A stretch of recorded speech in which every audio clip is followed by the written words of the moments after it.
discriminatórios. Olhando para este assunto, a análise que este assunto está a merecer, propriamente em Portugal, recentemente acompanhamos a entrevista de uma analista numa cadeia televisiva portuguesa, considerar estes cidadãos como escória humana. Sabe qual é o nosso problema? É que o branco, nos países maioritariamente negros, se assumem numa posição de vantagem. Nós referenciamos, não, Portugal até tem uma ministra negra. Angola tem quantos ministros não negros? É só fazer uma comparação. Quando nós vamos nos bancos, deixa-me referenciar uma exceção clara que é o BPC. Mas nos outros bancos, quem são os administradores? Quem são os gerentes? Brancos e mestiços. Por quê? Num país maioritariamente negro.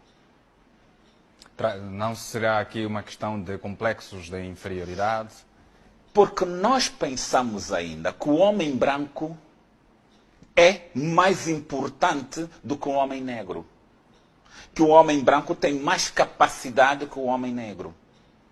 Às vezes, e já aconteceu uma vez, a conversar com uma pessoa, dizer, vamos a um restaurante. Olha, vamos no sítio tal, é bom. Eu disse, eu não conheço. Não, vai lá muitos brancos. Quer dizer que a referência da qualidade... Da qualidade é a presença de um branco.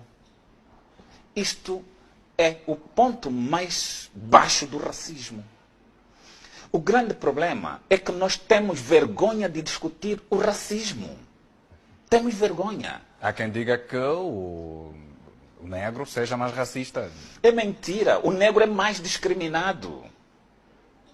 E eu posso lhe dizer isso com provas bastantes de questões que aconteceram comigo. Eu já estive a descer num aeroporto, não é? O único negro a sair do avião, e fui interpelado na manga. E eu, como sou de natureza rebelde, perguntei ao homem da imigração por que é que não pede o passaporte e outros documentos aos brancos. É uma luta que nós temos de assumir. É uma luta que as pessoas têm que parar e firmar. Existe racismo. E precisa ser combatido. Precisamos encontrar mecanismo de nos libertar dele. Olhando para esta questão também, vamos fazer uma comparação. É típico ouvir-se tratar de... Vamos tomar como exemplo a República Democrática do Congo como país vizinho e Portugal como país irmão. Mas, olhando para o contexto da Europa, em 12 países, Portugal consta na lista dos primeiros com mais casos de racismo. E ainda assim consideramos este país como um país irmão. Há aqui necessária intervenção do Estado para a resolução deste tipo de conflito? É uma questão muito simples, meu amigo.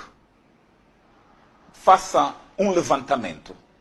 Se hoje você quiser fazer passar, por exemplo, na Assembleia Nacional, um diploma em que impeça a dupla nacionalidade para ser deputado, para ser diretor, para ser ministro, há de ver que não vai passar. Porque a maioria dos nossos dirigentes, a maioria das pessoas com cargos políticos têm dupla nacionalidade. E para não dizer que são lusos angolanos. Para a maioria dos nossos dirigentes, Portugal é o ponto de referência. Para mim, a RDC não é um país vizinho. A RDC é um país irmão. Para mim, Portugal é uma ex-colónia, não é um país irmão. Porque o português só aceita, mesmo para jogar na seleção, só joga na seleção de Angola se não for chamado na seleção portuguesa. Porque ele tem preferência à seleção portuguesa do que a angolana. A angolana aparece em segunda instância. Tomando como exemplo o jogador português que, por acaso, o jogador da seleção portuguesa que deu vitória à seleção portuguesa para o Euro, Éder, lançou recentemente um livro e há um comentário de uma cidadã portuguesa a dizer que os macacos já escrevem. Isso é para demonstrar que nós, lamentavelmente, aceitamos que sejamos tratados de forma racista e temos medo de assumir que esse comportamento é racista.